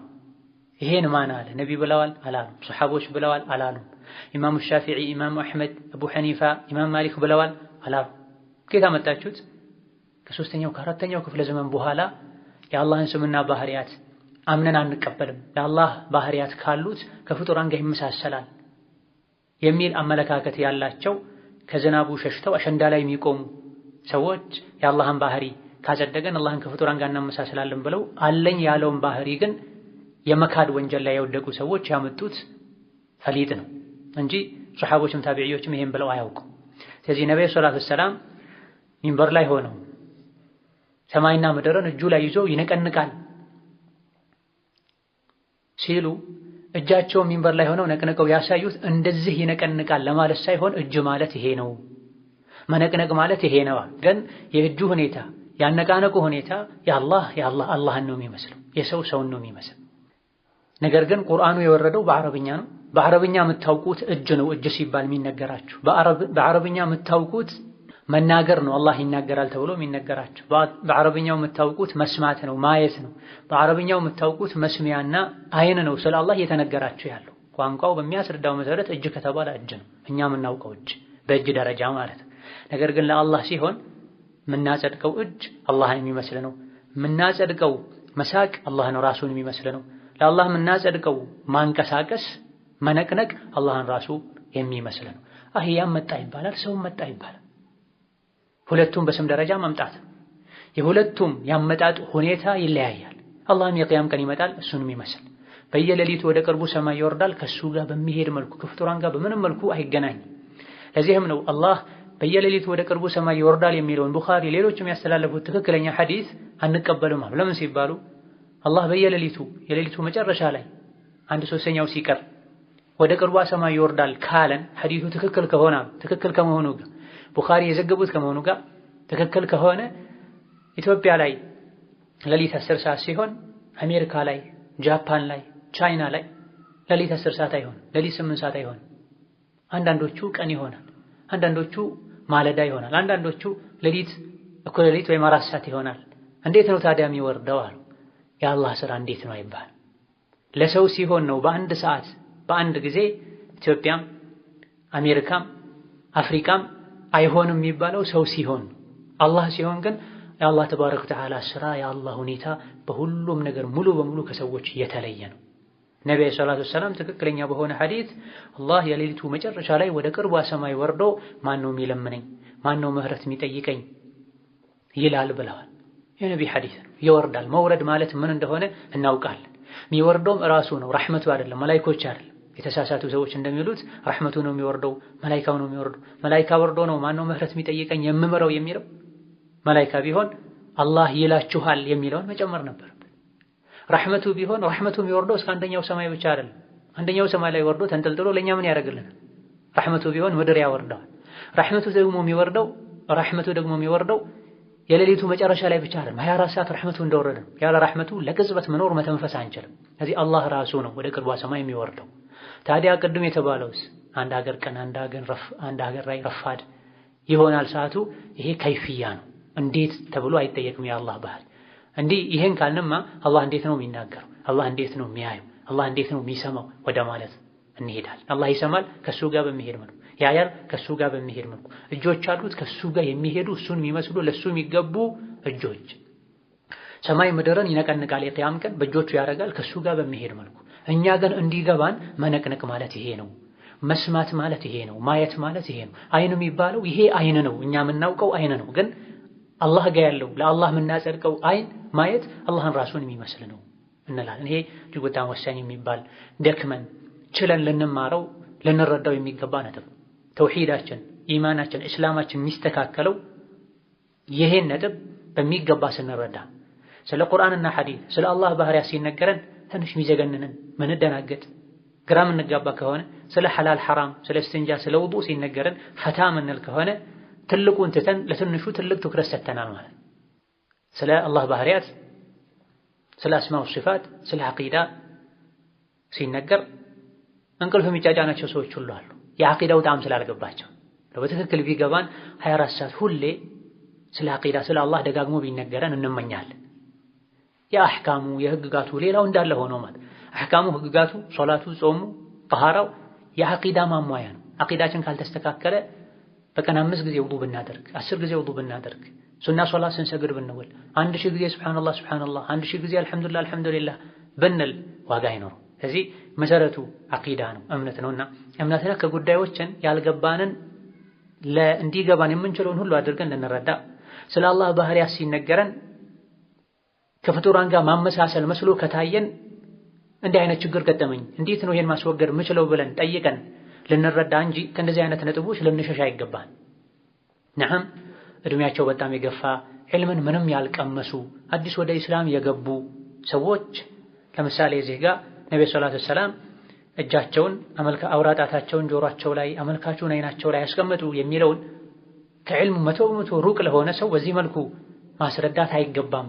አሁን ባብራራሁት መልኩ ያለውን ልዩነት ላይረዱ ስለሚችሉ አላህን ከፍጡራን ጋር ማመሳሰል ስለሚመስላቸው ነብዩ ሰለላሁ ዐለይሂ ወሰለም ሚንበር ላይ ሆኖ አላህ ሰማይን በአንድ እጁ ምድርን በሌላኛው እጁ አድርጎ ከዛ ይነቀንቃቸዋል ሲሉ እጃቸውን ነቅንቀው አሳዩ የሚለው የኔ እጅ የአላህን እጅ ይመስላል የአላህ እጅ ማለት ይሄ ነው ማለት ተፈልጎ ሊመስለው ስለሚችል ምንም ዒልም ያልቀመሰ ከዑለሞች ጋር ማይቀመጥ እግረ መንገዱ ብቻ ዛሬ ቁጭ ብሎ አድምጦ ነገ የዛሬ ሳምንት ሊመጣ የማይችል ሰው ባለበት በዚህ መልኩ ከመናገር መታቀብ የተሻለ ይሆናል። ነገር ግን ዕውቀት ፈላጊ ጊዜውን ጉልበቱን ለዕውቀት የሰጠ ለማወቅ የተዘጋጀ ሰው ከሆነ ሁሉም ነገር ማወቅ አለበት። ስለ ዐቂዳ ስለ አስማኡ ሲፋት ስለ አላህ ባህሪያት ጃሂል የሆነ ሰው ዘንድ አታውሩ አይባል።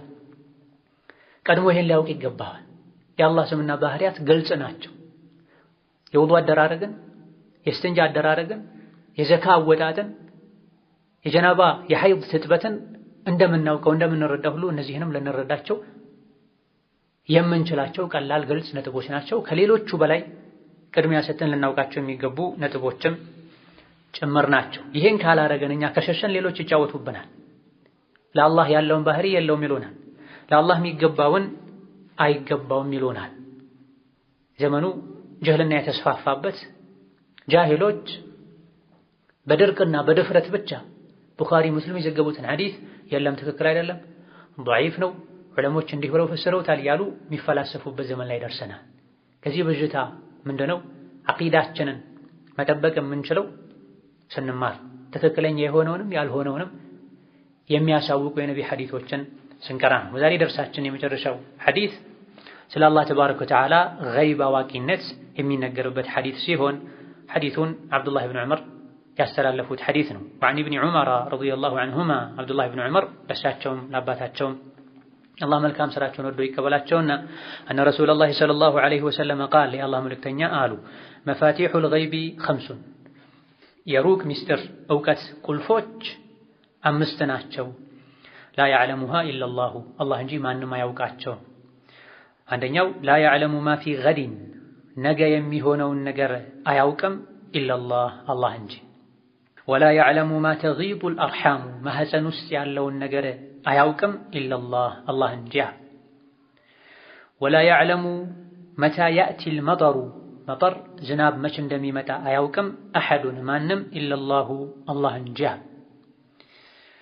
ወላ ተድሪ ነፍሱን አንዳች ነፍስ አታውቅም ቢአይ አርድን ተሙቱ የተኛው ሀገር ላይ የት አካባቢ ላይ እንደምትሞት አታውቅም ኢለላሁ አላህ እንጂ። ነፍስን የፈጠረው ጌታ እንጂ የተኛዋም ነፍስ የነፍስ ባለቤት የት እንደሚሞት አያውቅም። ወላ ያዕለሙ መታ ተቁሙ ሰዓቱ ቅያማ መች እንደሚቆም አያውቅም ኢለላሁ አላህ እንጂ። ተባረከ ወተዓላ የተቀደሰ የተባረከና ከፍ ያለው አላህ ሲቀር። አልሐዲስ ረዋሁል ቡኻሪዩ ወሙስሊም ቡኻሪና ሙስሊም ዘግበውታል። በዚህ ሐዲስ አላህ ተባረከ ወተዓላ ሁሉን አዋቂ እንደሆነ ሁሉን ከማወቅም አልፎ ገይብ የሰው ልጆች በጭራሽ ሊያውቋቸው መላእክቶችም ነቢዮችም ሊያውቋቸው የማይችሉ ነገሮችን አላህ እንደሚያውቅ ተነግሮናል። ገይብ ማለት ማይታይ ማይዳሰስ ማይሰማ ነገር ማለት ነው። የሩቅ ሚስጥር እውቀት ማለት ነው። ከኛ የተሰወረ ነገር ሁሉ ገይብ ይባላል፣ ሚስጥር ይባላል። በጥቅሉ የሩቅ እውቀት ሚስጥርን የሩቅን ነገር ማወቅ ለሁለት ይከፈላል። አንደኛው ሆኖ የተጠናቀቀ አላህ ዘንድ ሆኖ የተጠናቀቀ ገይብ ይባላል። ይሄን ከአላህ ውጭ ያለ አካላትም ሊያውቁት ይችላሉ ከሆነ ከተፈጸመ በኋላ። ሁለተኛው ያልሆነ ሩቅ የሆነ ግን ያልሆነ ያልተፈጸመ የገይብ አይነት አለ። ይሄን ከአላህ ውጭ ማንም አያውቅ። ያልሆነውን ያልተፈጸመውን እንደሚሆን ግን አላህ በእቅድ ጽፎ ያስቀመጠውን ከአላህ ውጭ ማንም አያውቅ። የተፈጸመው የሆነውን ግን ከአላህ ውጭ አላህ ያሳወቃቸው አካላት ሊያውቁ ይችላሉ። ሆኖ ያለፈ ሁሉ የሰው ልጆች ያላወቁት የገይብ አይነት ሊኖር ይችላል፣ ጂኖች ሊያውቁት ይችላል። ለዚህም ነው አንዳንዴ ሰዎች ጠንቋይ ጋር ሄደው እቃ ጠፍቶብኛል፣ እንዲህ ነገር ተደርጎብኛል፣ ማን ያደረገብኝ ብለው ይጠይቃሉ። በሸሪዓው መሰረት አይካሄድም። ጠንቋይ ጋር ሄደ ነቢ ላይ በወረደው ሸሪዓ ከፍሯል ተብሏል። አንዳንዴ ጠንቋዮች ሲጠየቁ የሆነውን ይናገራሉ። እቃህን የሰረቀህ እገሌ ነው፣ እቃህ ያለው እንዲህ አይነት ቦታ ነው ሊሉ ይችላል። ገይብ ከመሆኑ ጋር እንዴት ታወቀ ያለን እንደሆነ ስርቆቱ ተጠናቋል። ጠንቋዩ እንዴት ታወቀ ያለን እንደሆነ አንዳንዴ ትክክል ሊሆን ይችላልና ስርቆቱ ሆኖ ተጠናቋል። ሰው ተገድሎም አንዳንዴ ጠንቋይ ጋር ሄደው ማን የገደለው ብለው ጠንቋይን ጠይቀው ከሸሪዓ ወጥተው ማለት ነው የሚያውቁበት ሁኔታ ሊኖር ይችላል። እንዴት ታወቁ? ሆኖ የተጠናቀቀ ያለቀ ጉዳይ ስለሆነ ነው። ገዳዩን የሟች ቤተሰብ አይወቁ እንጂ አላህ ያውቃል፣ መላእክቶች ያውቃሉ፣ አላህ ያሳውቋቸዋል፣ ጽፈዋል፣ ታድመዋል። ሰማይ ላይ ሆኖ የተጠናቀቀውን ነገር ጂኖች ወሬ በመስረቅ ለጠንቋዩ ያቀብላሉ። ሸይጣኖች ራሳቸው ከጠንቋዩ ጋር ካላቸው አላህ የሚጠላው የጠበቀ ግንኙነት አንፃር ሸይጣኑ ይኻድማቸዋል። ከሰው እይታ የራቁ ነገሮችን የተከታተለን አምጥተን ላንተ እናቀብልሃለን፣ ሶላት ተው፣ ሚስትህን ሐይድ ላይ ሆና ተገናኝ፣ ቁርአንን ሽንት ቤት ላይ ጣል፣ ቢስሚላህ ሳትል በጋርደህ ጨለማ ቦታ ላይ ወስደህ ጣል ይላቸዋል። ሸይጣን ለጠንቋዮች እንደዚህ አይነት ነገር ኩፍርን ሽርክን ያዛቸዋል። እሺ ብለው ሲያደርጉ እንደዚህ አይነት መረጃ ያቀብላቸዋል። ጂኖች ሰዎች ማየቱን ነገር ያያሉ። ስለዚህ ሰው ሲገደል ጂን ያያል፣ ለጠንቋይ ወስዶ ይነግረዋል። ጠንቋዩ የሟች ቤተሰብ ሄደው ሲጠይቁት ይናገራል። ስለዚህ ይሄ ገይብ ቢሆንም አንጻራዊ የሆነ ገይብ ነው፣ ሆኖ ያለፈ ነው። ሆኖ ያለፈውን ገይብ አንዳንድ አካላት ሊያውቁ ይችላሉ። ወዐንደሁ ዒልሙል ገይቢ መፋቲሑል ገይቢ ኸምሱን ላ ያዕለሙሃ ኢለላህ። መፋቲሕ ማለት ቁልፎች ማለት የገይብ የሩቅ እውቀት ቁልፎች ዋና ዋና ነገሮች 5 ናቸዋል። አንደኛው ላ ያዕለሙ ማ ፊ ገድን ኢለላህ፣ ነገ የሚሆነውን ከአላህ ውጪ ማንም አያውቅም። አላህ ተባረከ ወተዓላ የሆነውን ያልሆነውን ወደፊት የሚሆነውን የማይሆነውን እንኳ ቢሆን እንዴት ሊሆን እንደሚችል ያውቃል። የሆነውን ሁሉ ያውቃል። ሁሉም የሰው ልጆች ያደረጉትን አላህ ጠንቅቆ ያውቃል። ከማድረጋቸው በፊትም ጽፎታል። እስካሁን ያልሆኑ ወደፊት የሚሆኑ ነገሮችንም ያውቃል። እኛ ነገም እንደምንሰራ እናውቅ፣ እቅድ ይኖረናል። ዛሬ ከሰዓት ምን እንደምናደርግ፣ ምሽት ላይ ምን እንደምንሰራ በግምት ደረጃ እናውቅ ይሆናል። ግን ያ ያቀድነው የገመትነው ሁሉ ይሆናል አይሆንም እርግጠኞች አይደለንም። 8 ሰዓት ላይ እገሌ ከሚባል ሰው ጋር ቀጠሮ አለኝ ያለ ሰው ወደ ቀጠሮው ሳይሆን ወደ ሌላ ጉዳይ ሊሄድ ይችላል። ያ ሰዓት ሳይደርስ ሊሞት ይችላል። ያ ሰዓት ሳይደርስ ሊታመም ይችላል። ያን ቀጠሮ ረስቶት ሊያልፍ ይችላል፣ ላያደርገው ይችላል። ስለዚህ የኛ እቅድ ማውጣት አንድ ነገር ነው፣ ያቀድነውን ማድረግ ሌላ ነገር። አንዳንዴ ያቀድነው ሁሉ ሊደረግ ይችላል፣ እንደሚደረግን እርግጠኞች አይደለንም። ከሆነ በኋላ ነው መሆኑን ያረጋግጥን። አላህ ግን በትክክል የሚሆነውና ማይሆነውን ያውቃል። በነገረት ማይሆኑ ነገሮችን ቢሆኑ እንዴት ሊሆኑ እንደሚችሉ ያውቃል። ያኒ ማይሆኑ ነገሮች አሉ፣ በጭራሽ ምድር ላይ ማይከሰቱ ማይሆኑ ነገሮች አሉ። ቢሆኑ ግን እንዴት ሊሆኑ እንደሚችሉ ያውቃል። ለምሳሌ የጀሃነም ሰዎች በጀሃነም ሲነዱ ሲቃጠሉ ወደ ዱንያ በተመለሰን አምነን ተስተካክለን በመጣን ይላሉ። አላህ ተባረከ ወተዓላ ውሸታሞች ናቸው። ወደ ዱንያው እንኳ ቢመለሱ ወደ ተከለከሉት መጥፎ ስራቸው ይመለሳሉ አለ። ወደ ዱንያ መመለስ የለም አንድ ሰው ከሞተ በኋላ ያደረገውን ቢያደርግ ለሸርም ይሁን ለኸይር የሞተ ሰው ተመልሶ መምጣት አይችልም። አላህ ይሄን ከልክሏል፣ ሐራም አድርጓል። የሳት ሰዎች አንዴ ወደ ዱንያ በተመለሰን እድል ቢሰጠን እናምን ነበር እንስተካከል ነበር ሲሉ ወለው ሩዱ ለዓዱ ሊማንሁ ዐንሁ ወኢነሁም ለካዚቡን ብለው ወደ ዱንያ ቢመለሱ ድሮ የተከለከሉትን ጥፋት መልሰው ያጠፉ ነበር። ውሸታሞች ናቸው። አይመለሱም። ቢመለሱ ምን ሊሆን እንደሚችል ግን አላሁ ተዓላ ያውቃል። በዚህ እውቀቱ ልክ ልንፈራው ልንጠነቀቀው ይገባል። ከሰዎች ብዙ ነገር ልንደብቅ እንችላለን፣ ከአላህ ምንም አንደብቅ። ወላ ያዕለሙ ማ ተጊዱ አልአርሓሙ ኢለላህ፣ ማህፀን ውስጡ ላይ የያዘውን ከአላህ ውጪ ማንም አያውቅም። ማህፀን ውስጥ ያለውን ማህፀን ውስጥ ስላለው ነገር ሁሉን ነገር ከአላህ ውጪ ማንም አያውቅም። መላኢኮችም ቢሆን ስለ ጽንስ እድሜው ስንት ነው፣ አጀሉ እስከ መቼ ነው፣ የሚበላው ምንድነው፣ የሚሸራው ምንድነው፣ ሸቂ ነው ሰዒድ ብለው ይጽፋሉ። ይሄን ጠይቀው ነው የሚጽፉት። ይሄን እንኳ መላኢኮች ጠይቀው ነው የሚጽፉት። ይሄንም የሚያውቁት ከተወሰነ ጊዜ በኋላ። አላህ ግን ስለ ማህፀን የሚያውቀው ማህፀን ውስጥ ስላሉ ፍጥሮች ጽንሶች የሚያውቀው ሁሉን ነገር ነው። ሁኔታውን፣ ጤንነቱን፣ እድገቱን፣ ምግቡን ኢላ ገይሪ ዛሊክ ያውቃል በዝርዝር ማለት ነው። የሰው ልጅ የደረሰበት የእውቀት ደረጃ ላይ እንኳ ቢደርስ ስለ ጽንስ ይሄን ሁሉ ነገር አያውቅም። አንዳንድ ነገሮችንም ማወቅ የሚችሉት ከተወሰኑ ሳምንቶች ከወራቶች በኋላ ነው። ቢበዛ በዘመናዊ ምርመራ ጽንስ መኖሩን ብቻ ነው ሰዎች የሚያውቁት የመጀመሪያ ሳምንቶች ላይ። ከተወሰኑ ሳምንቶች በኋላ ከወራቶች በኋላ ጾታውን መናገር ይችላሉ በመሳሪያ ታግዘው እንጂ ገና ጽንስ በተፈጠረበት የመጀመሪያ ሁለተኛ ሶስተኛ ሳምንት ላይ ወንድ ነው ሴት አይሉም፣ ያውቃሉ ልካቸው። እንደዚሁ ደግሞ ጾታውን ምኑን እንኳን ቢናገሩ የጀነት ነው አይደለም፣ ተወልዶ ይኖራል አይኖርም፣ ጥሩ ስራ ይሰራል አይሰራም፣ ሪዝቁ ሰፊ ነው ጠባብ አያውቁ። አላህ ግን ማህፀን ውስጥ ስላለ ነገር ያውቃል ሲባል ስለ ጽንሱ ሁሉን ነገር ነው የሚያውቀው። መቼ ይወለዳል፣ በየትኛው ደቂቃ፣ በየትኛው ሰከንድ፣ የት ሆስፒታል፣ የት ሀገር፣ የት ቤት፣ የማን ቤት አላህ ያውቃል። ተወልዶ ምን ያክል ጊዜ ይኖራል፣ ምን ያክል ርዝቅ ይኖረዋል፣ የጀነት ነው የጀሃነም፣ የሚሰራው ስራ ሷሊህ ነው ጣሊህ፣ አላህ ያውቃል።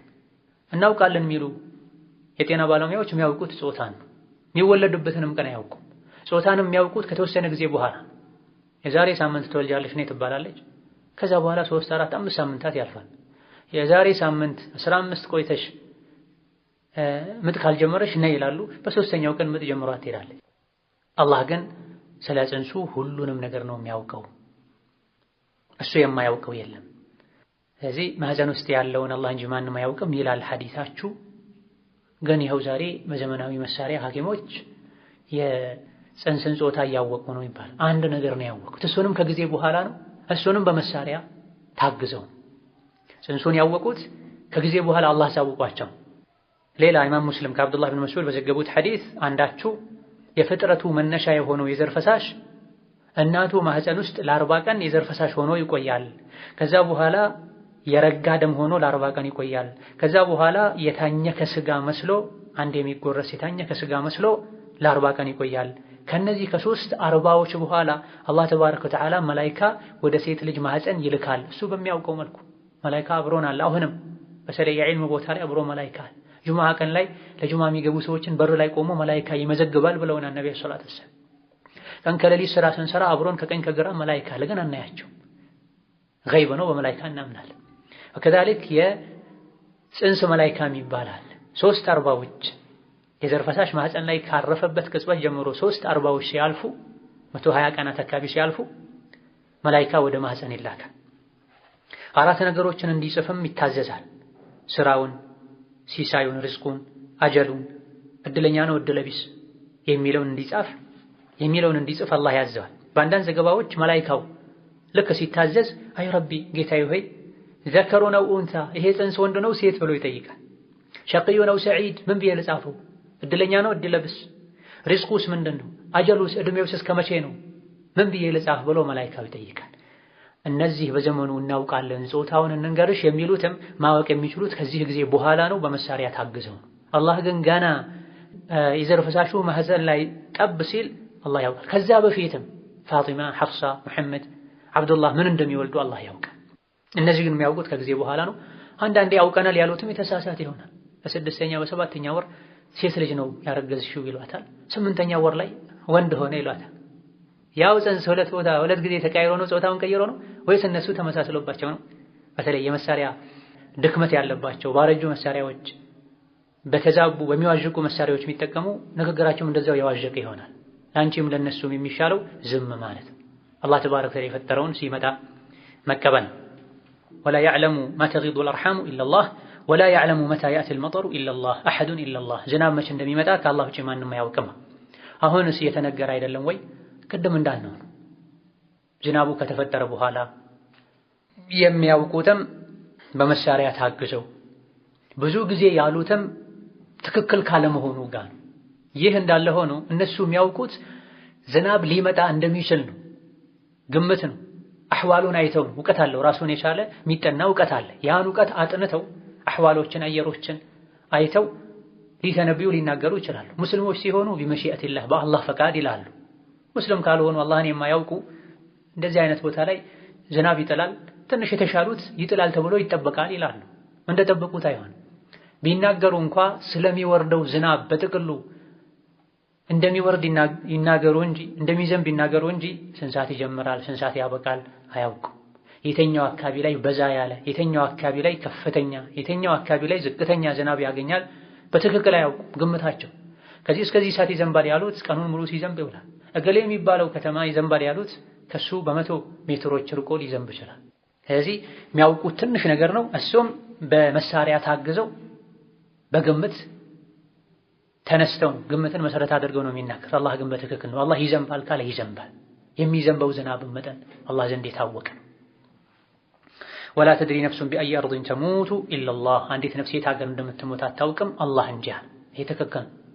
በጭራሽ እሄዳለሁ ብሎ ያላሰበው ሀገር ላይ ለሕክምና ሄዶ እዛ የሚሞት ሰው አለ። ለትምህርት ብሎ ሄዶ እዛ የሚሞት ሰው አለ። ከቤቱ ወጥቶ ዕቃ ሊገዛ በሄደበት መንገድ ላይ የሚሞት ሰው አለ። ለሐጅ ሄዶ የሚሞት ሰው አለ።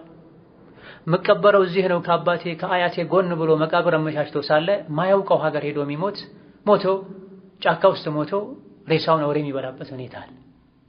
የትም እንኑር የትም እንሙት የሚያዋጣው መልካም ስራ ነው። መቼና የት እንደምንሞት ስለማናውቅ መልካም ስራ ልንሰራ መልካም ስራ ልናበዛ ሁሌ ሞትን ልንፈራ ልንጠነቀቅ ይገባናል። የት እንደምንሞት አናውቅምና ነፍሳችን ያለው በአላህ እጅ ነው። ተወብቼ ተስተካክዬ እቺን ወንጀል ትቼ እሞታለሁ የሚል ሞኝ ሰው ነው። ያን ወንጀል እስክንተው ድረስ አጀል አለን እድሜ አለን የለንም አናውቅም። በእኛ ምርጫና ፍላጎት አይደለም የምንሞተው። እኛ ራሳችን የጻፍነውን እቅድ አይደለም የምንኖረው የምንመራው። የተጻፈልንን እቅድ የተጻፈልንን ነገር ነው የምንኖረው። ስንወለድ አላህ አማክሮ አይደለም የፈጠረን። ስንሞትም እንደዛ ምጥ በድንገት ነው ሴት ልጅ ላይ የሚከሰተው። ሞትም እንደዚሁ ወላ يعلم متى تقوم الساعة إلا الله تبارك وتعالى قيامة መቼ እንደምትቆምም ከአላህ ውጪ ማንም አያውቅም። ኢዘን ዱንያ መቼ እንደምታበቃ ማንም አያውቅም። ከዱንያ በግለሰብ ደረጃ ማንም መቼ እንደሚወጣ ማንም አያውቅም። ነገም እንደሚገጥመው ማንም አያውቅም። የኛ የምትባለው አሁን ያለንባት ደቂቃ ናት። እንግዶች ነን፣ መንገደኞች ነን። ልንሄድ እንችላለን። ቆሸን የሚያሳፍርን ነገር ተሸክመን ላለመሄድ ሁሌ ንጹህ ልንሆን፣ ለአኺራ ጥሪ መልስ ለመስጠት ዝግጁ ልንሆን ይገባናል። የዛሬ ደርሳችን እዚህ ያበቃል። ወቢላሂ ተውፊቅ። ወሰላሙ አለይኩም ወረሕመቱላሂ ወበረካቱሁ።